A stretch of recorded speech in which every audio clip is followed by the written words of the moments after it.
Hello and welcome to the Peak Performance Power of Leadership series. Today we're going to be talking about the power of trust and its impact on your executive team.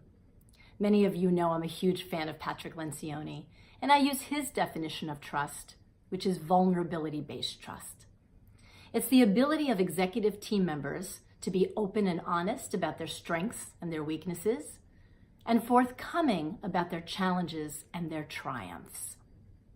So how do you go ahead and build vulnerability-based trust on your executive team so you can get the best results possible?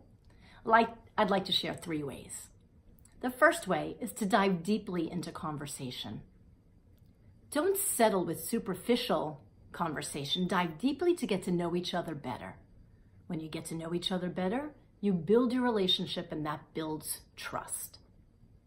Number 2, share any leadership assessments that you might have taken, whether it's the Everything Disc, Strengths Finders, or a 360-degree feedback tool that you've used. Share with each other. Then you'll be able to compare and see where you may have challenges when you work on a project, or where working together will be a dream.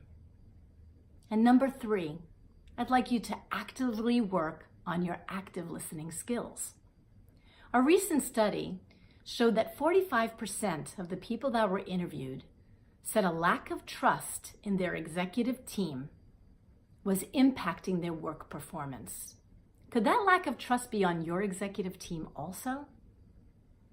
Make sure that you consider using these 3 ways to help build trust on your executive team, especially when it comes to listening. People want to feel heard.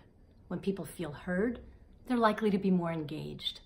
We know that people who are more engaged are more likely to be more productive, and that ultimately leads to better business results.